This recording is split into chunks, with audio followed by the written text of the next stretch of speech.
How may I help you? How may I help you? Oh, yes, I think I'm gonna do y'all, Okay. and I'm gonna get an egg roll with it. It come with. It come with. 焼きそばでしょ It come with. 焼きそば It come with. 焼きそばでしょ I like absurd humor. I don't necessarily mean I like lol random XD type stuff, but rather when things get weird and simple scenarios are played out in the most exaggerated fashion for comedic effect. Though I do enjoy watching Family Guy Funny Moments number 73 from time to time, What the fuck? I much prefer when there's a clear setup to the ridiculous punchline that's coming. The crowning modern example of this to me will always be Keiichi Arai's Nichijou. Despite the anime's poor sales, this little series went on to become a cult classic, and is arguably even more popular now than when it was initially being published. I mean, you can't go anywhere on the internet without eventually bumping into some meme or edit using clips from the show. Nichijou never got its season 2, but the YouTube monsters love to eat up the short segments, showing off all the wacky animation and funny faces that it has. Now, I adored this series, and highly recommend anyone to give both the anime and the manga a shot. It shaped my taste for a lot of things over the years, and honestly, I wouldn't be the same person without it.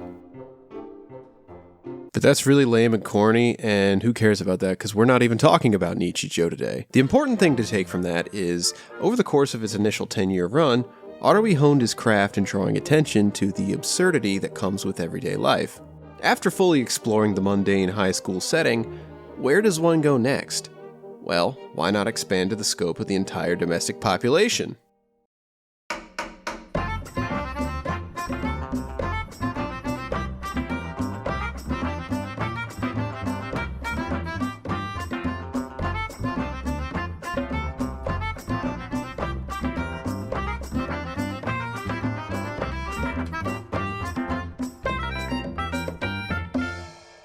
CITY! The Manga. The aptly titled City is a manga about just that, a city. Following the adventures of 3 college girls, we get to view a snapshot into their ordinary daily lives, making friends, working a part-time job, escaping from being kidnapped by challenging a 12-floor gauntlet and their respective floor masters. You know, relatable stuff that we've all done before. Speaking of relatable, since our main cast are adults, that means this series tackles more relatable adult things, like paying rent. Boy, I sure do love paying rent. Landlords do a lot for us, and really they deserve every dollar and more. Honestly, I wish I could pay them more than I currently am. Their sacrifice is more than any military person ever. It's amazing that landlords, grace us with this cheap, livable, affordable. This brings us to Nagumo, an incredibly athletic hothead whose gambling addiction keeps putting her further and further in the red, unable to pay her rent. She enlists the help of Nikura, the straight man of the group who aspires to be a professional photographer, and Wako, the happy-go-lucky goofball who, despite her weird tendencies, appears to be a savant in just about anything. The 3 of them are a force to be reckoned with, and can have some pretty significant influence on the community if they just put their minds to it.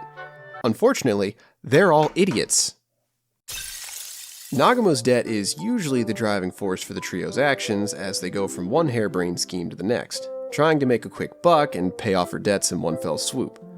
These almost always fall flat, with their plans blowing up in their faces and leaving them back at square one. Wait a minute, where have I heard this before?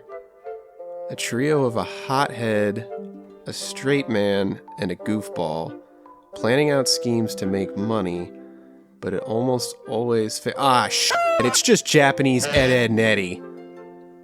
One of my favorite aspects of Nichijou was that there were multiple segments where the main cast was entirely absent, and the side casts would be given their time to shine.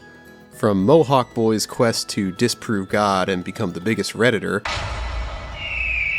to Annika's unfortunate adventure,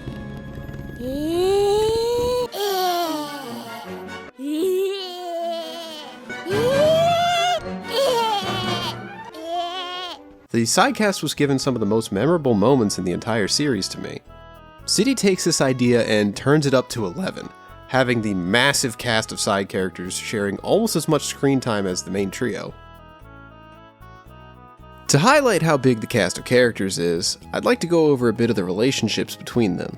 Luckily, the kind Aroi took the forward-thinking approach and included a helpful little list at the beginning of Volume 4. Starting off, we have our main trio of Nagumo, Nikura, and Wako. The three of them go to Mont Blanc University together and all live at Sweet Olive Manor. Wako has a younger sister named Riko, who's part of the City South High Junior Class 3. In that same class is a boy named Tatewaku, sub-soccer player for the City South soccer team, and the eldest son of the Makabe family, owners of the restaurant Western Cuisine Makabe, where Nagumo works part-time to help pay off her rent. The Makabe family also includes the father Tsurubishi, the daughter Matsuri, and Granny, who also happens to be the landlady for Sweet Olive Manor, and Nagumo's nemesis. She is genuinely evil. From there, we have the City South soccer team, as previously mentioned. All of these characters have their own little story and moments to shine, but the main ones here I'll cover is the captain, Obina, and the delinquent member, Buinosuke Hinotama, as they are both members of the Riku Izumi fan club. Next, we have a couple singular characters, like A-chan, Matsuri's best friend, Nice Man, the guy who goes around town and is just generally too nice to everybody, and the new officer who's upholding the law to the best of his abilities. After that, we have the Weekly City magazine editorial staff, with Miss Orama, Todoroki, the editor for Mr. Kamaboko Oni, the author of the popular Mr. Bummer series, who also happens to live in Sweet Olive Manor, grandfather Dr. Otara, the genius inventor, and father editor-in-chief, and Tsurubishi from the Makabe family all make up the Three Crows. A group 20 of the suckiest minutes of my life. Fun time, nothing else really. Then there's Wako's friends Shia, the local celebrity who's on the come-up after appearing in multiple Oh my, I better get you some. This sounds like a lot to take in, and honestly, it kinda is. I was a bit overwhelmed the first time I started reading the manga, and I'd bounced off it a bit. It wasn't until I came back to City a few years later that it really started to shine and its finer points came to light. Trust me, it's worth spending the little bit of time it takes to understand the character dynamics and relationships because the payoff is immense. Remember how earlier I noted that the character list was included specifically in Volume 4? I bring this up because Aroi is a genius and carefully incorporates every individual story from that arc, culminating all of it at the end of the volume with one of the most impressive and densely packed multi-page shots that I've ever seen in a manga. As a reader, it's so rewarding seeing everything come together, and it gives you a real sense of fulfillment for following everything to the end. The drawback to this approach is that if you didn't follow along as closely as you were supposed to, and learn all the relationships early on, the payoff is massively reduced, and you might not get much out of anything. Luckily, you can go back and reference The enclosed instruction book. at any point to help you along the way. Thank you, Aroi-sensei. We don't deserve your kindness. I mean, while I was editing this video, Aroi uploaded a cool little song to his YouTube channel going over all the characters. Even he knows how difficult it can be to remember everything, so what a nice guy to help out, you know? I think the strongest point City has over its predecessor is its jokes. Don't get me wrong, I love Nichijou, and it's easily one of the funniest series I've ever seen. But there's a lot of times where the punchlines are so heavily based upon Japanese wordplay or culture that non-speakers have a really hard time understanding the joke. I mean, I already thought this bit about Santa bringing a kid melon bread for Christmas was funny, but it wasn't until years later that I found out that in Japan, getting melon bread for Christmas is like the equivalent of getting coal over here, and Santa, being a Western figure, wouldn't really understand those Japanese customs, so he's just happily ruining this kid's Christmas. Knowing this additional level of context makes the joke a lot funnier than just, kid doesn't like Santa's gift. But honestly, I'm not even sure if the explanation is right because I only saw it in a random YouTube comment, so it could be total BS and I'm just feeding you a lie right now. Do you see my point? It's difficult for non-Japanese viewers to get a lot of Nichijou's humor without some extra work. City doesn't have this nearly as much. The jokes are a lot more universal, having much more direct punchlines related to things like pop culture and things that just about anybody can enjoy. Having them make references to things like Bon Jovi and Mambo No. 5 because Nagumo and Nikura want to go viral never fails to make me laugh. I haven't even mentioned the artwork yet, but there really isn't much I can say if you're already familiar with Arui's work. Arui has always been one of my favorite artists out there, with his very simplistic style that he fills with elaborate designs and set pieces. While the art might not be the most technically skilled or detailed, the world of City is so colorful, from the environments, the character expressions, and the movements. Everything is so fluid and full of life. There's always something interesting to look at in each panel, and it's just super comfy.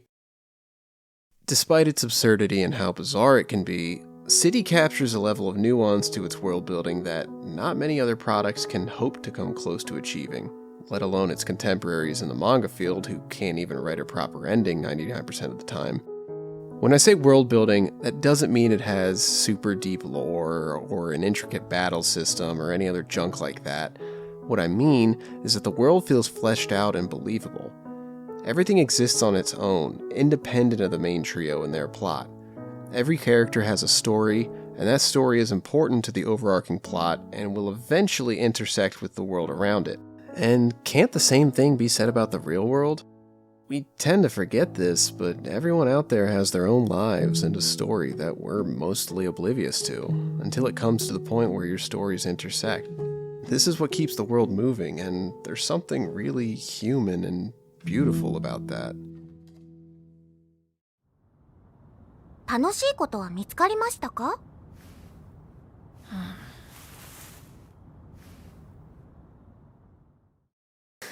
That's really lame. Forget all that. Have a cheeseboiga instead.